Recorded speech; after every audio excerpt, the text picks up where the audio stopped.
Hey y'all, it is I, Anthony the Canadian Guy, and welcome to Wrestlesode, the solution to your wrestling information problems. Wrestlesode is a member of the Win Column Sports Network, so remember to check us out at wincolumnsports.ca to be kept up to date on everything happening in the world of wrestling here in Alberta. So we are back with the debut of Season 2 here at Wrestlesode. I mean, it's only been 4 days since my last episode, but that's how going between seasons works sometimes. And I'm going to have a good treat for you today. I'm going to be joined by my good friend Paul from the YYC Wrestling Hub, and we are talking RCW's Retribution, or Real Canadian Wrestling's Retribution, which took place in Calgary on January 3rd. It was a phenomenal show, really good time, and we're going to be getting right into that here in just a moment after we hear from our sponsors. But once again, thank you everybody for returning for Season 2. If you do like this podcast, remember to hit like and subscribe, or leave us a 5-star rating and review if that's what you want to do. I mean, you can do that while we hear from our sponsors right now. Hello friends, this is Spencer Love interrupting your regularly scheduled podcast experience to remind you to tune in to wincolumsports.ca every Wednesday for Conversations with Love, the one-on-one interview podcast featuring the best of the best in Canadian pro wrestling and available wherever podcasts are played. Tune in to CWL on the WCSN for your previews, reviews, breaking news, and now interviews, proudly brought to you by Beercade YEG.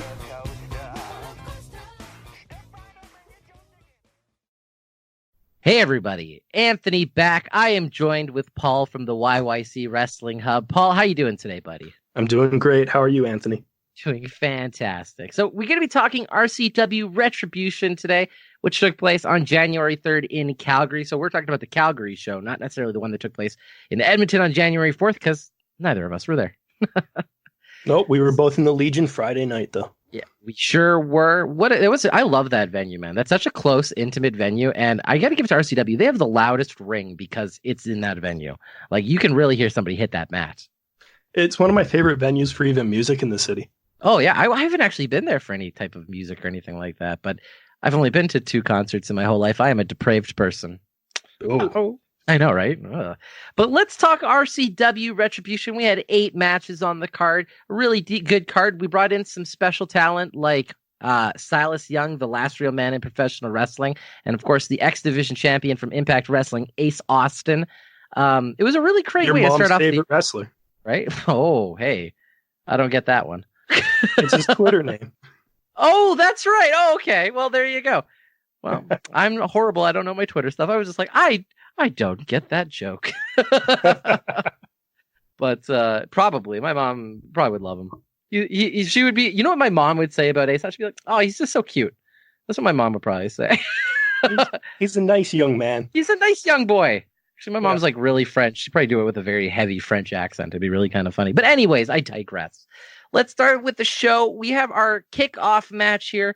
We had Sean Martins versus the Canadian Goose, Kyle Shaw. I am always so excited when Kyle Shaw comes out. As you know, I'm a pretty big mark for Kyle Shaw. Obviously, coming off his big win at the Clandestine Societies, winning that clusterfuck match here, going against Sean Martins. But what did you think of the match? I'm always so used to him being the ring announcer at RCW that when he wasn't there announcing it, I got a little disappointed until I saw him come out as the Goose. I was kind of hoping once this match was over, he would have came back as the announcer. But I mean, like, don't put the guy to work that much. That guy, I mean, they didn't, obviously. But I was so happy to see him as well. Dude, I love the Goose. And let's just talk about it, because I'm going to be doing a podcast about this here pretty soon. He's got one of the best theme songs for all wrestlers, just anywhere, because that good old hockey game, man, is that iconic and part of my childhood. Oh, for sure. But let's talk a cease and desist at some point, though. Well, he's so popular. He probably will one of these days, but hopefully not, because when people see that he's the Canadian Goose and he comes out honking and he's got a bit of a tutu with his with his gear, it's just I freaking love everything about the Goose. Yeah, well, it's like it's the feathers, but he's molting. And of course, we've got Sean Martins in this match as well. We don't want to exclude him. Man is a very talented wrestler. Like, holy crap, this guy is really good. This was a really fun match. And I mean, I wouldn't say it was probably my match of the night, but really cool shit happened in this match. I was talking to Kyle about this match. Did you know he had his first ever moonsault during this match? I didn't know it was first ever. Yeah, that was his first ever moonsault. It did look good. I thought he hit it really well. Yeah, I was talking to him after the show, and he's just like, don't forget to mention I did a moonsault. That was my first one ever. I was like, that was your first one? Yeah. And I was like, oh, dude, that was really good then. But Sean Martins, what? This one was really a perfect opener, I thought. Yeah, I think it was a great way to ring in the new year. You could think about it. This was literally the first professional wrestling match in Calgary for the decade of the 2020s. Yeah. That is a cool thing to say. I never really considered it in that regard. But yeah, Sean Martins and Kyle Shaw, the first two wrestlers to put on a professional match in Calgary of the decade. That's one hell of an accomplishment for both those guys. I gotta tweet at them and be like, hey, did you guys realize this? That's really cool. But Sean Martins did come away the victor, tapping out Kyle Shaw. Obviously, I mean, I've got a bit sourness in me because of that, because I'm such a fan of Kyle Shaw. You know what it is? And it's not just like the heart that the guy has. He doesn't just have a really awesome look. He doesn't have just necessarily the greatest chant when you just start honking. I don't know. There's just something about Kyle Shaw that you have to get behind. Yeah, he's a little bit like the everyman. Yeah. Everybody wants to throw a mask on and get in that ring and wreak some havoc. You know what? I bet that's exactly what it is. He's got that Joe Everyman appeal. You know what I mean? He isn't the most physically athletic person or anything like that. He just kind of reminds me of me. And he's just such a nice guy. I was like, man, I want to be that guy. That's exactly what it must be. I want to be the Canadian goose. I'm going to join his flock. The goose flock. Sorry, Raven. We have a new bird in town. Sorry. Okay. I like Raven too, though. Anyway, Sean Martins, congratulations to him. Yeah, they had a really fun match. It was really, I'm just sad. I want Kyle Shaw to win. I'm so biased, man.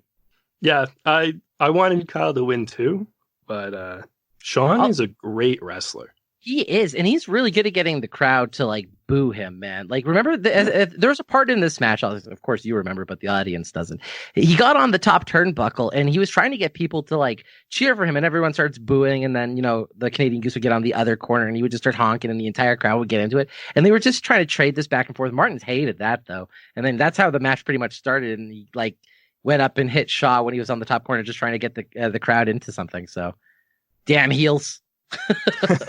Perfect opener though, right? You got the crowd involved early, you got them hyped up, you got them cheering, you got them chanting. Yeah, and I think like you said, it was perfect for that. Yeah, it was great.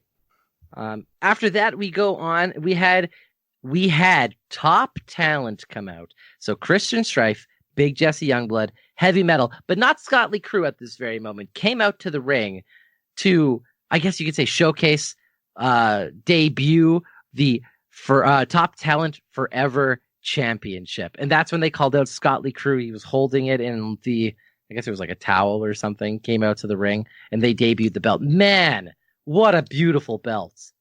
It's phenomenal. It's such a pretty belt. Best looking belt on that show. I would say yes to that. I would say that's probably the best looking belt on that show. And that's not a knock on any of the belts for RCW. There's just something about a custom belt that just makes you super happy.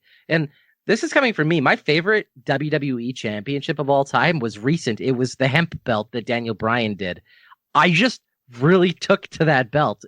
People were like, that's such an ugly belt. I'm like, no, best belt. I love it. Wood? Give me a break. Oh, it was great. Wood, hemp. You got the blue stones in it. It was a beautiful belt. It's not as nice as John Cena's U.S. title.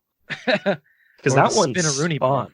Come on. Yeah, exactly. I've got a WWE Spinaroonie championship upstairs for my daughter for whenever she gets old enough to actually play with it. But I may have been at a Value Village, saw it for $4 and said, it's for my daughter. It may have been for me. I always think of the RVD promo when he's given the ECW title when they revived ECW. Right. And he goes, I'm going to proudly represent this championship. And I'm going to keep this one because it spins. Dude, RVD was such a treasure, man. He still is. He's great in Impact. I just gotta go and watch Impact. You made fun of me on Friday because I haven't been watching any Impact. But it's fair. It's fair. To be honest, though, that X Division Championship, that new red one, oh man, is that a pretty belt? Oh yeah, all of the belts look fantastic since they changed the colors on them. I wasn't a huge fan of the blue, but the red just screams top championship to me. Look at what this did. So this entire thing that Top Talent did, bringing in their own championship, it sparked debates and conversations about actual championships. But we'll just say this about that belt. Man, that's a cool belt. I want to hold that belt. I definitely want a picture with that belt. Maybe you're going to be lucky and Heavy Metal let you in the same room with it. If Heavy Metal would let me be graced with his presence, I would be surprised. I don't expect him to. I'm a Calgary person. He don't like us, apparently. Doesn't want to challenge for that championship in Calgary. He wants to go to Edmonton for it. Well, that's just the first defense. Right, of course. Well, he'll defend it here in Calgary, I'm sure. Dude, Heavy Metal's so good. I love Top Talent. And I'm going to tell my story here because I have been out of RCW for like a year and a half plus, something like that, because I had a baby. So I went completely out of wrestling. Unfortunately, I didn't go to a single show during 2019. Top Talent is so damn good, man. I love everything that they do. They were so much fun to watch. They're so entertaining, and they work really well as a team. And in terms of like a cohesion for a unit of 4 people, they work flawlessly in tandem. Yeah, they absolutely did. Scott Lee Crew isn't always there, but he's one of my favorite pieces of that entire act. Okay, well, we should just immediately straight up say that Scott Lee Crew was wearing the best gear of the entire night with that multiple face Dan Goodman shirt that he was wearing. He's always got the best gear. He's got such great gear. But yeah, so Top Talent came out and they got the crowd cheering and booing. They made us go on a roller coaster. They were super good at that. And then, of course, it was the entire thing was broken up by Kota. Kota came out, obviously. The Night of the Apocalypse. Night of the Apocalypse. Yeah, he came out to, I guess you could say, like, call out Christian Strife. Now, I wasn't necessarily at the last show. I don't know exactly what happened. But he seemed quite pissed at Christian Strife. Could you explain slightly more about what was happening? Not really. Not really. I don't know either.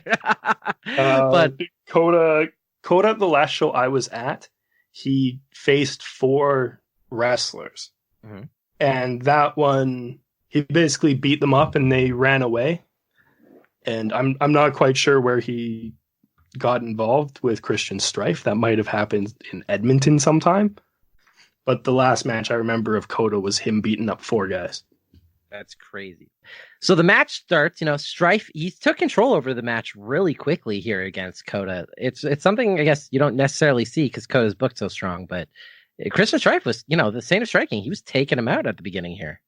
Yeah, the 4 guys got a little bit of an upper hand on him for about 30 seconds to a minute and a half. And I think Strife might have doubled that time. Yeah, he got some really good. He actually got a legit pin on Kota. There was that part where he hits the running knee to the head, and Kota goes down, and he pins him. But the ref was out at that very moment, right?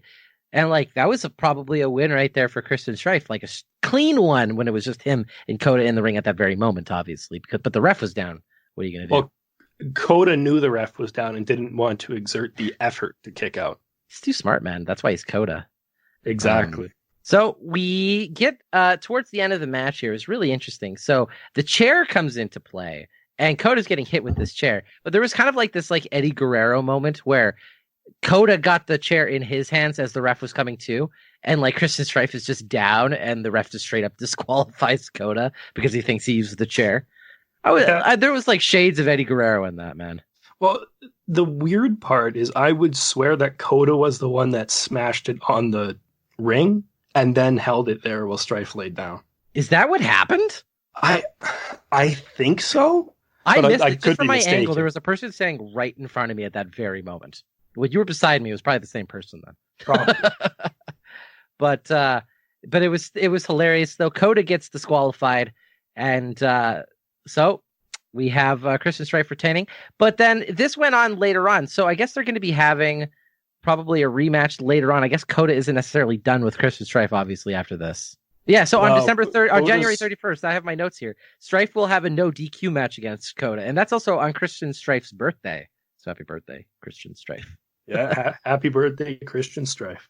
For those of you who don't know now, obviously his birthday is January 31st at the next show for RCW, so you got to make sure to get your tickets for that. Everything will be listed online. I know the tickets went on sale for it today, actually, so. Yeah, the Friday of Super Bowl weekend. Ooh, is that Super Bowl weekend? Man, I suck so much with NFL. I didn't even realize Super Bowl was coming up. That February 2nd, I believe, is Super Bowl. So that would be... What a waste of a day. There's only one good thing that happens on February 2nd, and that's my favorite holiday of the year, Groundhog Day, okay? I love Groundhog. I'm not even joking. You can ask anybody, man. Groundhog Day is legitimately my favorite holiday of every year. I'm such a weird person. Holy crap, am I weird? Anyways. But why? Why though? I've always loved the festivities, and I always loved the idea of like a groundhog being a weatherman. I could tell you so many interesting statistics, though. Did you know that the groundhog is more often wrong than random chances?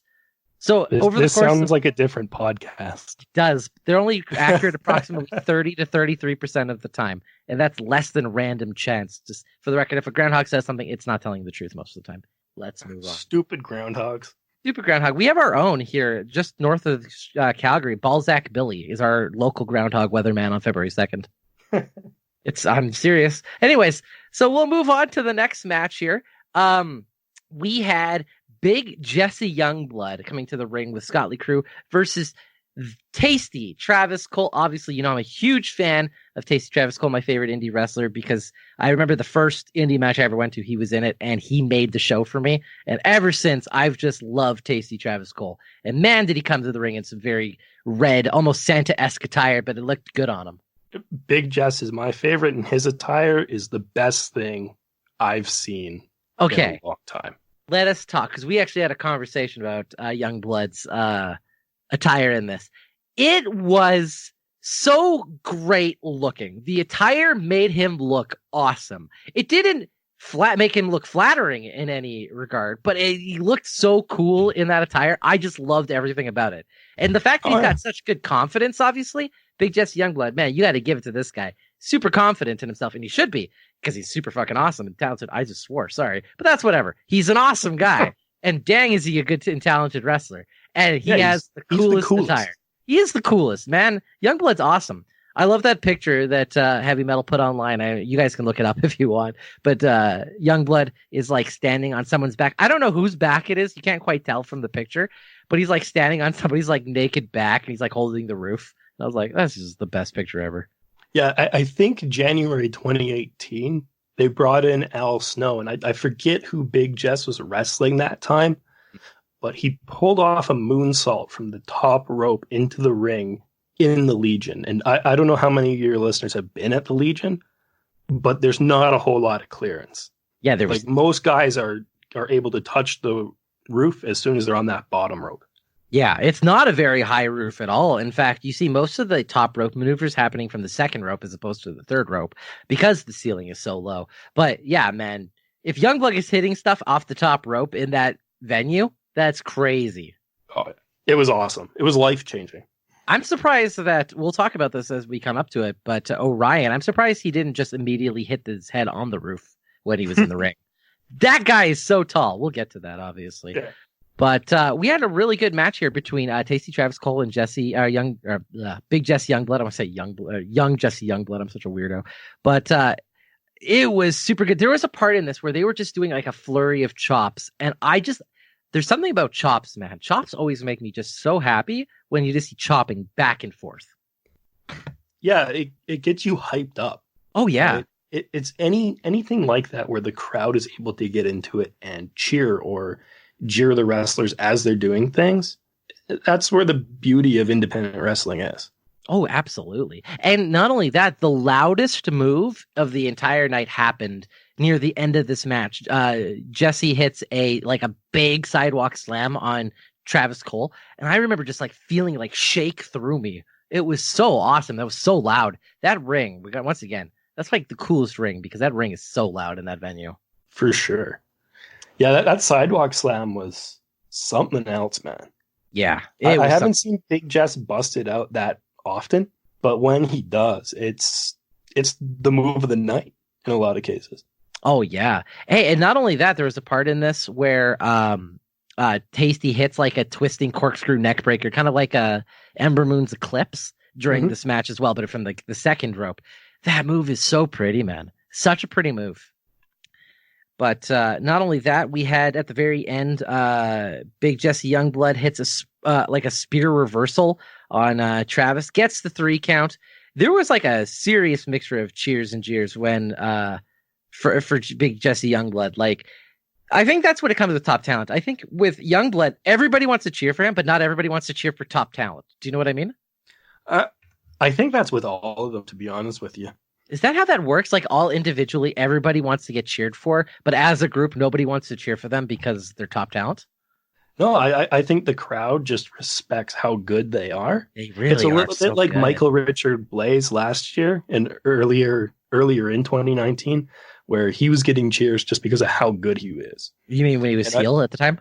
Yeah. And Yeah. I think it's the exact same thing here, where you have top talent and everyone just respects what Heavy Metal, Big Jess, Strife, and Scott Lee Crew mean to the company and how good they are and the role they play. And you want to appreciate them and show your appreciation for them. Yeah, and they're just such good entertainers. Like, when they come out, you can just see how comfortable they are. All four of them, they know exactly what they're doing. They know that they really are the top talent in RCW, especially as a faction. That, like, they just have the entire crowd just eating out of their palm of their hands. It's phenomenal to be a part of. I remember a few months ago, they came out to some country western song, and they're all wearing cowboy hats, and they were dancing with the crowd and getting the crowd excited. And the people in the front row that just normally just give it to them and flip them off and curse at them, even they were standing up and dancing with Heavy Metal and Big Jess in this front row. And at the end of the night, Heavy Metal gets on the microphone. He basically gives the equivalent of "I can't believe you idiots fell for it. Don't you know who I am?" That's so perfect. That's exactly what would be coming out of Heavy Metal. He'd be like, "You guys are just like a bunch of hicks." Like, that's something he would say. You know what I mean? Yeah. He's fantastic. So he really is. All right, next match here after. Oh, we should also say, Big Jesse Youngblood did get the pin on Tasty Travis Cole. So your wrestler went over mine. That's, I think, twice now that's happened. Anyways, next we had the tag match. It was Tyson Hillier and Tony Machete versus Steve Rivers and a mystery opponent that he didn't have picked out before the match, but ended up being the big sexy beast, Bradley Graham. Yeah, it was a shock when he brought out his tag team partner as his mystery tag team partner. What a shocker, hey? The returning tag twist. team partner. What a twist. Dude, there was that part in this match that was so gross. So I believe it was, I'm trying to think back on it now. I believe it was Bradley Graham who, like, he opened up the front of his, like, tights and he, like, stuck his hand down there like he was getting all of his gross ball sweat and, like, poked Tyson Hillier in the face with it. And then Steve Rivers came out and did the exact same thing. Well, Steve Rivers didn't do it in his own tights. No, he did it. He came in and stuck his hand down Bradley Graham's tights. Yeah. That's what I meant to say. This was very much the story of Goliath and Goliath versus David and David. Yeah. Yep.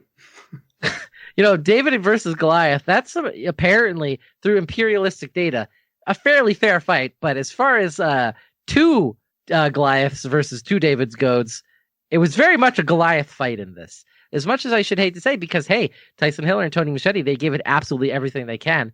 But their combined weight was probably that of Bradley Graham. And then you add Steve Rivers on top of that. Probably, but both those guys are so young in their careers. I think this is Tony Machete's. I think he has had less than 5 matches. Oh, really? You actually couldn't tell that because he's pretty smooth for someone who's, I guess, that to everything. Yeah, his first was last October or November, I want to say, against Heavy Metal, and it was a fantastic match. And I'm really excited to see where Tony Machete goes. But Tyson Hillier's been around. I think he might have come in around the same time Cody Chimera did. Okay. So both of them are less than a year in at this point. Yeah, and that's really good. Okay, so as it is, like, I couldn't have expected these guys to have been, like, multi-year veterans just based on how they were wrestling, but they are really good if they're this new, though. Like, I was expecting at least 2 or 3 years behind them, but if these guys are both around a year, that's really good. No, they're really exciting. Yeah. I'm really interested in seeing how they work as a tag team. I'd like to see them against Big Jess and a Christian Strife, maybe. Oh, that'd be good. Yeah. Okay. Yeah, I could see something like that. Tyson Hillier, we both compared him, like, and this isn't to knock at him or anything like that, but you and me both kind of made that comment that he very much looks a little bit like Pro Jared, which I thought was hilarious. As soon as I heard that, I was like, holy cow, he does look a little bit like Pro Jared. Yeah, it was when he was on the apron in his corner and his hair was a little bit puffy. Yeah, it was a bit puffy and it was up and he was turned away, like, so we could see his profile. And it was just it just looked very pro Jarrett at that very moment. It was funny, but not a knock at him, obviously. Good looking guy, but just it's funny when you see one person and immediately you didn't even realize looks like another person. Yeah. But great wrestlers, Tyson, Hillier, Tony Machete. Obviously, Steve Rivers and Bradley Graham came away with the win here, but they didn't let up on Tyson Hillier and Tony Machete at the end of the match, or as Steve Rivers called them, Tyson Trudeau versus Tony Macaroni. That was hilarious. The illegal immigrant, Tony Macaroni. Yeah. Well, okay, so we should also just say out there for everybody, Steve Rivers' gimmick is like a super proud American anti-immigration guy. Is that how you would probably say something like that? Very proud? Yeah, that's a good way to put it. Yeah. The problem is he's in Canada when he does it. yeah. Talks down to Canada all the time. It's a good way to get heat. The last show last year in 2019, the crowd actually started chanting "Okay, Boomer" at him, which I thought was hilarious. Oh my god, that's amazing! Okay, Boomer. Okay, Boomer. Oh man, I should make for everybody out there. I am 31, so technically I'm considered a millennial, but that makes me laugh. Anyway, so this match was pretty good. Like I said, Bradley Graham and Steve Rivers wins. At the very end, they kept beating up on Tyson Hillier and Tony Machete. So Steven Styles comes out to the ring and says that if Steve Rivers and Bradley think they're so strong that on January 31st they would have to fight Mentolo and his, I guess, like, disciple now, Tyler Colton, aka the Canadian Hercules. That'll be an awesome match, actually. Yeah, that'll be a lot of fun. Now, I'm a huge tag team wrestling guy. And anytime I just get to see a good tag match, I'm happy. Yeah. You guessed my favorite tag match of all time, which was amazing. Probably because it was probably one of the greatest tag matches of all time. But yeah, I'm a big fan of Tyler Colton. So I remember seeing this guy. I've probably seen him in about 4 or 5 matches. Like when I first started coming to independent wrestling shows, it was like almost strictly CWE. And then I branched out. And I saw Tyler Colton so many times in CWE shows. This guy is awesome. So I'm really excited to see what that match is going to be like. So we're going to obviously be back on the 31st for that. So also on the 31st, you have Raj Singh. Wait, what? I didn't get what happened. Raj Singh from Impact Wrestling is coming in. He's also wrestled around Calgary for years. No, of course I didn't realize that he was coming in. Yeah, I'm pretty sure that Steven said it earlier in the show that when they would be back, they would be back with Raj Singh. Oh, well, I'm super excited for that. That's awesome. I'll take that. Absolutely. That makes me happy. So on the 31st, we'll also have Mentolo and Tyler Colton taking on Bradley Graham and Steve Rivers.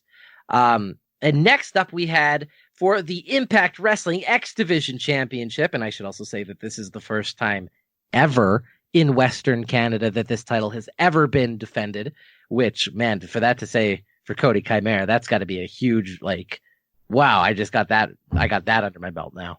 Yeah, it's got to be a huge boost to his confidence, a great pat on the back saying you're doing everything right. Yeah, and you know what? He really is. So we had Cody Chimera come to the ring with Celia Fate up against Impact's own Ace Austin. I got to say this, Cody Chimera. So I'm a big dubstep guy. Like, that's like one of my favorite genres of music. His theme song makes me so happy. Yeah, dubstep's not my favorite genre, but it's a good one. It's very distinct too. Yeah, he's got one of the, and his goes with his look, right? Like when he was coming out to the ring, it suit his look really well.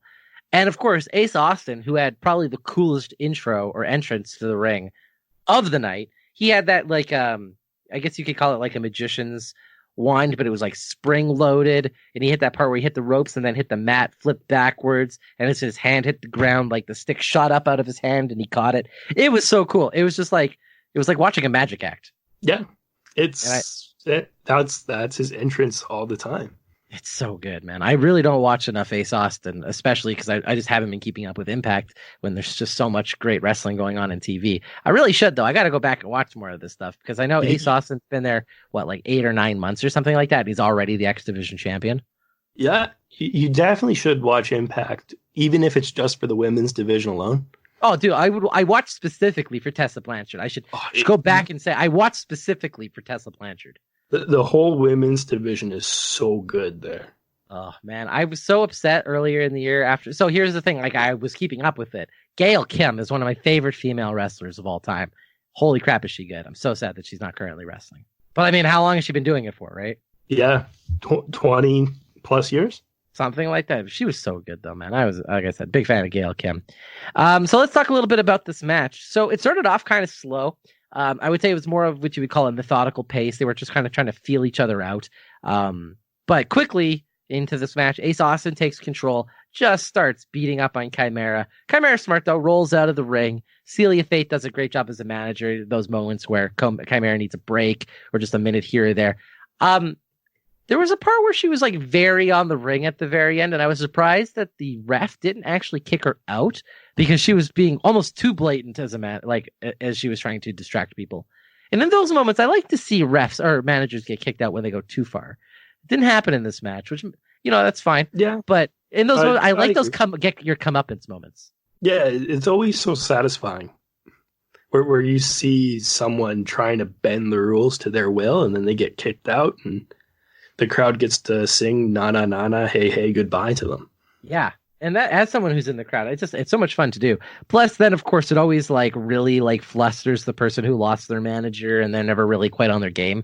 And in terms of telling the story, it usually explains why they lose because they can't cheat or get the assistance of their manager. But that didn't happen in this. But Cody Chimera, he did a great job, man. He started taking over the match, started putting him aceaustin in the corner, just unloading just like a bunch of strikes on him.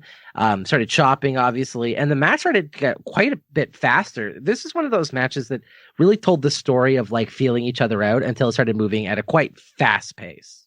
Yeah, it was a match that I was really happy to see Cody Chimera was able to hold his own in. Yeah. That's exactly.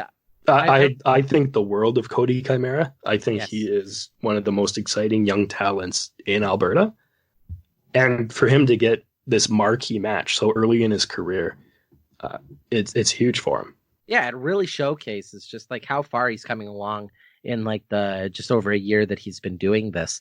And I remember turning to you in this match and saying to you, it's like, if I didn't know who was who, and like I didn't know which one was the professional that's been doing this for years and who's only into this like a year into their career, I wouldn't have been able to tell you who was who.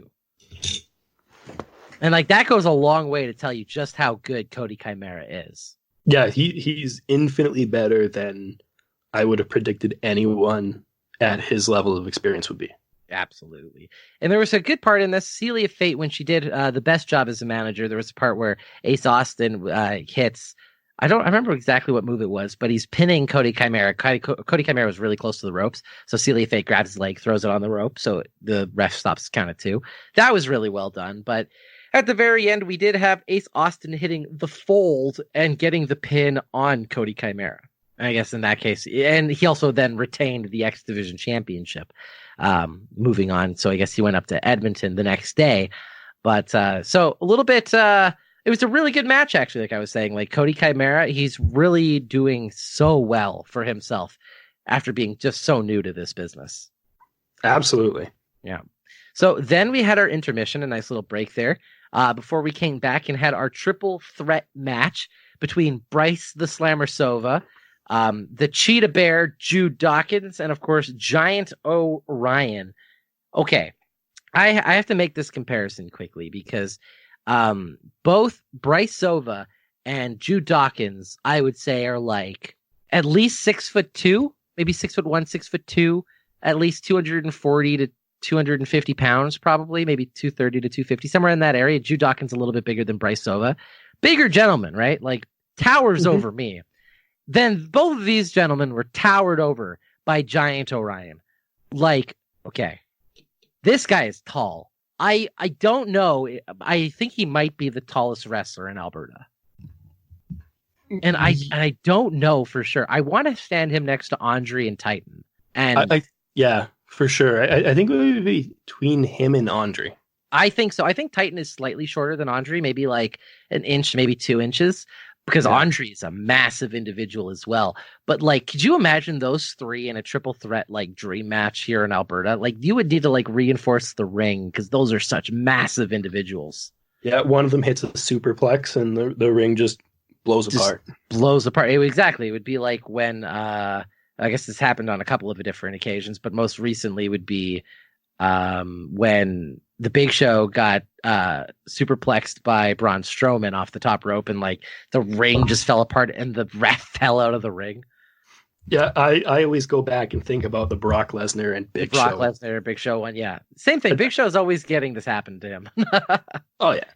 But yeah, I always love when rings get destroyed, man. It makes me super happy. That would be something that was pretty awesome. But Bryce, the Slammer Sova, and the Cheetah Bear, Jude Dawkins, let's talk a little bit about them. These guys have two, in my opinion, of the coolest looks in Alberta wrestling. Bryce Sova, I don't know how you would quite explain how he comes to the ring. First off, his greatest facial hair probably in Alberta wrestling. Like, that guy's facial hair is like immaculate and beautiful, and especially his mustache. Obviously, that's what I'm referring to. And Jude Dawkins just looks like holy crap, this guy has the coolest look. Jude Dawkins, he looks so good. He looks like a wrestler. He looks like, I remember I said this about Cody Chimera, where he's just got this natural look as a wrestler. I hadn't been paying enough attention to Jude Dawkins because this guy's got the natural look of a wrestler. But yeah, not only that, but Giant Orion, massive individual. So let's talk a little bit about what happened in this match. So it starts off, Jude Dawkins and Bryce Sova just do whatever they can to knock Orion to the outside, obviously. And there's this part where Orion literally like picks up Bryce Sova and just starts tossing him around like he's a stuffed animal. And like I said, like this guy's like 6'2", like 230 pounds at least. Yeah, for sure. It was a lot of humanity in that ring. Yeah. That's a good way of putting it. There's just a lot of humans, not humans, but a lot of human in that ring combined total because of such individuals. Lots of human in there. We had, but it was a really good match. Bryce the Slammer Sova ended up picking the win against Jude Dawkins, and Giant Orion. As it was, he had probably only like 5 or 6 moves in this entire match, but they were all giant power moves, and he hit them perfectly. Giant Orion, he makes everything he does look so good, so impactful, which I think is all you can really ask from a quote-unquote giant. Yeah, and I think this is a good way of looking at it, because, I mean, Andre, the original, the giant, was a bad example of this, because obviously he had serious problems with gigantism and all that kind of stuff, and the man was too large just in terms of his whole body, like his whole body grew. So in terms of movement, he didn't move very well. He was good at the power moves, but even when he did the power moves, besides from the fact that he was a giant, they didn't always look the most delicate. They didn't necessarily always even seem like the most impactful when he did them because he's so big. His coordination was way off.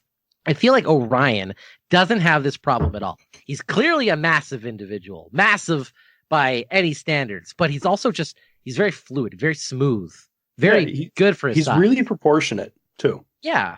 Yeah, right? Exactly. Like he doesn't look like he's got gigantism or anything like that. He's just big. He is. He's just a big guy. So when I first looked at him when he was coming out to the ring, my brain didn't say giant to me because, like you said, he's proportionally.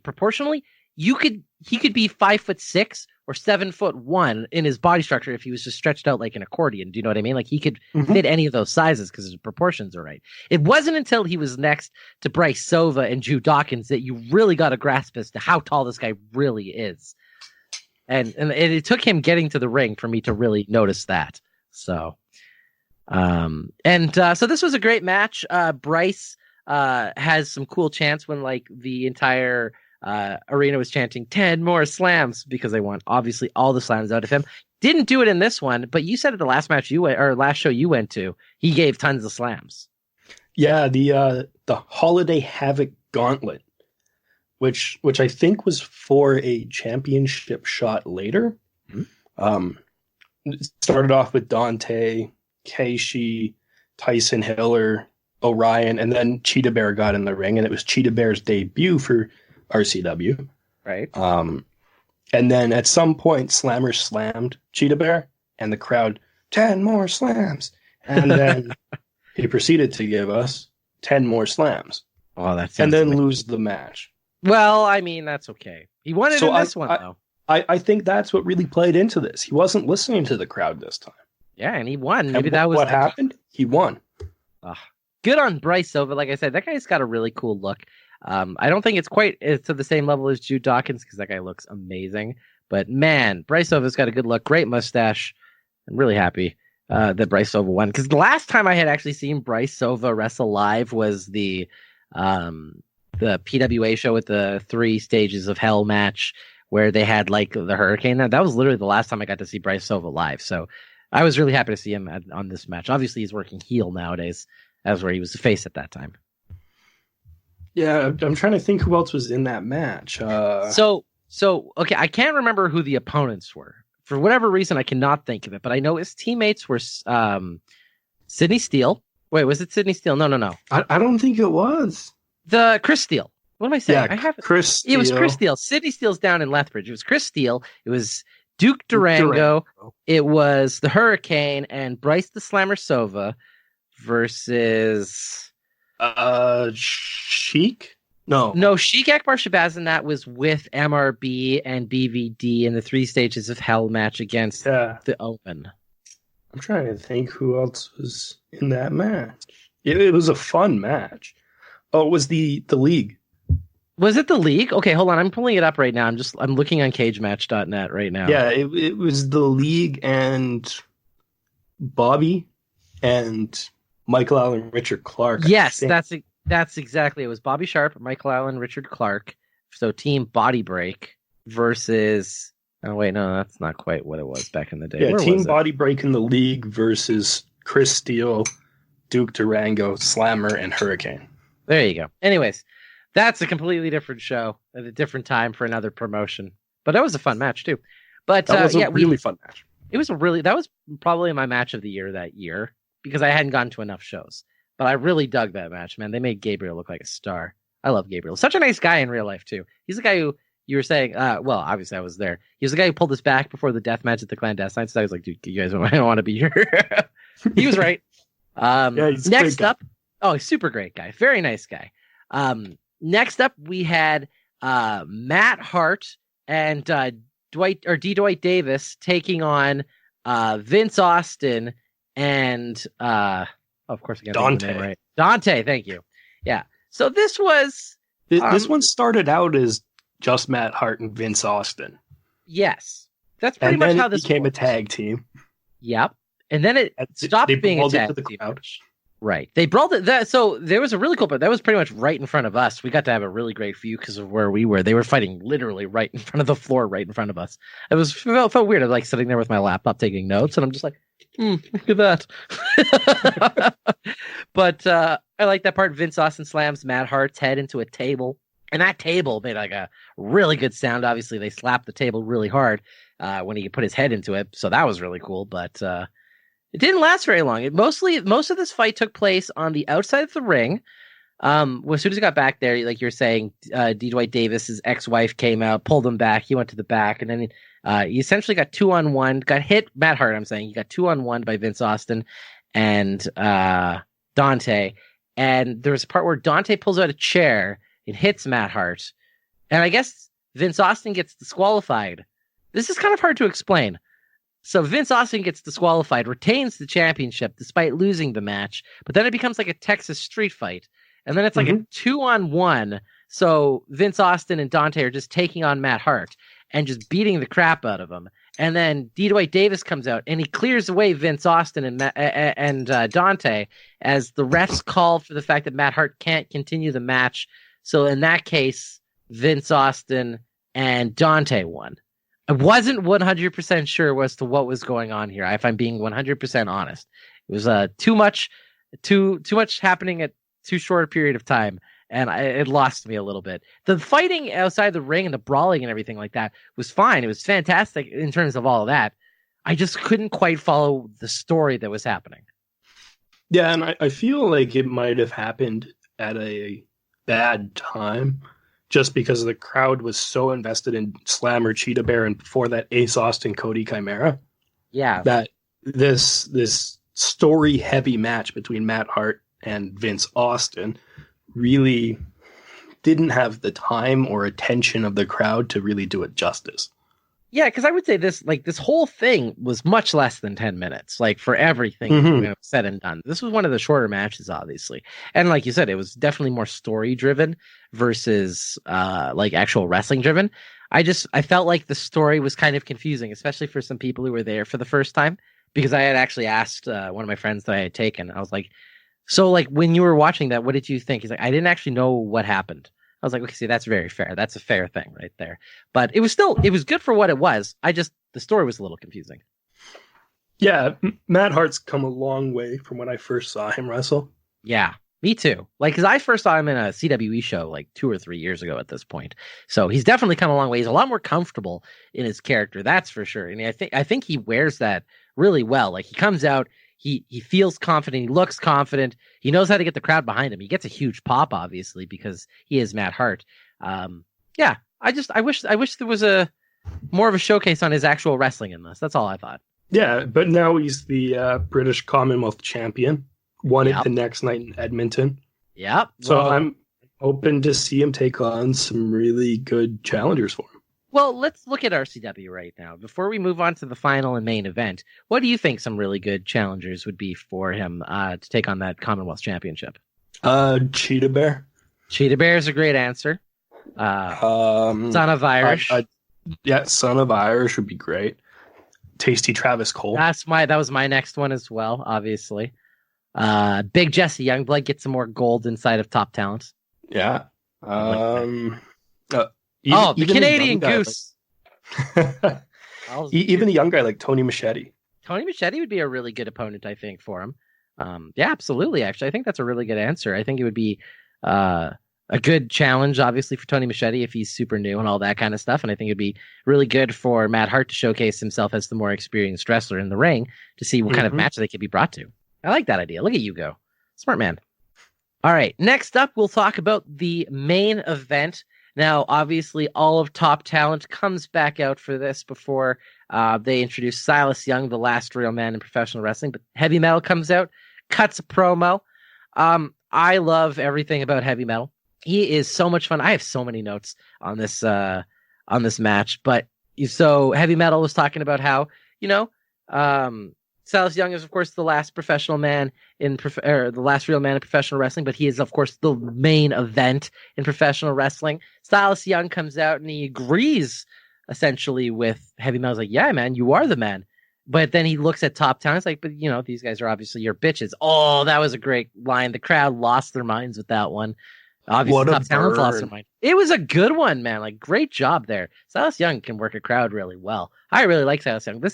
It's funny. This is the second time I've seen him wrestle live, and both times I've seen him wrestle live have been in Calgary. I've never seen him wrestle live outside of Calgary. He's my Calgary guy there, Silas Young. But yeah, Heavy Metal versus Silas Young. This is probably my match of the night. These two are amazing workers, man. Holy cow. The entire story of this is Top Talent is a really well-oiled machine because all of them were there during the entire match, and they interfered every single time that Silas Young got even a little bit of an advantage. Yeah, and going back to what you said about Sealy of Fate earlier in the podcast, right? I wish that the referee exercised a little bit of discretion and ejected Top Talent at some point. Yeah, there's so many different times in this match, but I think this also goes to show just how good Top Talent did it, because they were a perfect example of this. Every time the ref was like distracted, they were doing something, but they were doing a great job of keeping the distraction on the ref. Celia Fate was doing it more in the, like, she's on the side of the apron and she's just yelling and she's clearly causing a disturbance. Top Talent was just, they were picking their spots, and as soon as the ref was looking, they were in the crowd. They were just yelling at the crowd and making cheers and boos, obviously. But as soon as the ref had his back turned, immediately they would be on Silas Young, hitting him, tripping him, no matter what it was. It just felt like a more, I guess you could say it was more accurate to what it needs to be for a manager. Do you know what I mean? Yeah, I don't disagree with that. I don't know. But of course, that's just their character versus referees that have a little bit of smarts and they're able to catch those things. Yeah, that's fair. But I mean, that's taking a big hit at almost all of wrestling, because in that regard, refs are the most oblivious people in the world for the job that they have. That's true. Like, it really is. It's like you go to ref school, they're like, okay, if somebody's talking to you and they're pointing at their foot, they're like, I broke my toe, and the crowd is going insane. Do you turn around and look to see if something is happening? And only they get hired if they say, no, what's going on with the toe? Like, that's how you be a ref. Yeah, that's but anyway, so this was a really good match. Heavy Metal eventually stopped being he had control for like 20 minutes, but eventually Silas Young comes back, he fights back, he knocks over Heavy Metal. As soon as Top Talent starts to try to get involved, he knocks out all of Top Talent. He gets his comeback around like the 20-minute mark. And he just starts fighting. He does a whole bunch of really amazing moves, but it's not quite enough to put Heavy Metal down. Heavy Metal had the advantage for most of this match. So, he was definitely stronger because he hadn't been beat up as much. So even like the big power moves that Silas Young was hitting on Heavy Metal was able to gain more of an advantage because, he wasn't breathing as hard. His cardio was a little bit up compared to that of Silas Young, because he was just getting beat on for 20 minutes. There was a part at the very end. I have no idea what this move is called that Silas Young tried doing. But basically, he gets to like the corner, he puts his head down on the rope, puts his arms up, flips his legs up, so his feet are up in the air, his head's like on the rope, and then he like falls backwards, hits the rope, bounces forward, and tries to like splash onto Heavy Metal, who gets out of the way. I have no idea what that move is called, but damn, it was pretty. I think it's the PG Waja plunge. I gotta Google this up here. You talk about the, but he did a rolling fireman's carry as well. Oh yeah, the Death Valley driver, that was beautiful. And then the springboard moonsault. Oh, he did so many great moves. It goes to show you why Silas Young is wrestling for Ring of Honor, why he's been in matches with some of the best stars in the world, why he is brought around North America as a talent. Man, Silas Young is a damn good professional wrestler, man. Yeah, he's the last real man. Yeah, he's the last real man in professional wrestling. But he missed that move, and immediately we have Heavy Metal come in for this beautiful super kick, hit Silas Young in the face. Silas Young topples over. We get the pin. 1, 2, 3. Heavy Metal retains. And, it was a good match. Silas Young congratulated Heavy Metal, says, you're amazing, but I did make the promise that once this match was over, I was going to beat up your bitches. And then he proceeded to beat up the bitches that were Top Talent and cleared them out of the ring and stood tall at the very end. That was so much fun. It was a great way to end the show as well. Obviously, we have Heavy Metal retaining, but Silas Young standing tall, getting the crowd behind him, Top Talent trying to retreat back. It was a really fun show, man. Yeah, it was a really fun show top to bottom. I thought they bookended it really well. He had a great starter, got the crowd into it. You had a great finishing match that had the crowd also into it, and you sent him home by having Silas Young beat up the bitches. I love that. Beat up the bitches. All right. Well, now that we've talked about the show, obviously they're going to be back on the 31st. A couple of the matches now have been announced. What would you say your top 3 matches of the night would be? We're probably going to be in agreement. I would do aceaustin and Cody Chimera. Is that your best or number 3? I'd put that as number 1. Oh, that was your best one? Your favorite one, number 1? Okay. Yeah. Then really, really close behind, like just a hair, Heavy Metal Silas Young. Right. Okay. And then Slammer, Cheetah Bear, and Orion would be my number 3. Ah, I like that. Okay. Mine's a little bit different. I'm putting at number 1, Heavy Metal and Silas Young. I thought that was, in my opinion, the slightly better match. 2, I was going to put Cody Chimera and aceaustin. And 3, I was going to put Travis Cole and Big Jesse Youngblood. Yeah, you can't go wrong with that one either. No, those were all really good matches. And I really liked the triple threat as well. I think Orion and the Cheetah Bear really stood out to me. I thought they were fantastic. I want to see, obviously, more of the Cheetah Bear. His look is phenomenal. And obviously, Orion, I feel like I want to book him in so many dream feuds because of his size and the fact that he hits every move that he does perfectly. So, that was really great about Orion. But, yeah, this was just top to bottom. It was a good show. Great matches. They, like you said, aceaustin and bringing in Silas Young. They had great competitors in Cody Chimera and Heavy Metal. It was a good show top to bottom. I can't wait to go back on the 31st. Yeah, me neither. All right, Matt. Well, thank you so much for joining me here today. Before we do let you go, you want to plug your stuff, man? You can find me, YYC Wrestling Hub, on Twitter. Last time I said that if you Google search YYC Wrestling. We are the first result, and we are now the fourth result. I was going to say you're the fourth result now. Out. I was going to say, actually, I had Googled it during that last time we spoke, but I didn't say anything because you were the fourth result, and I just didn't say anything.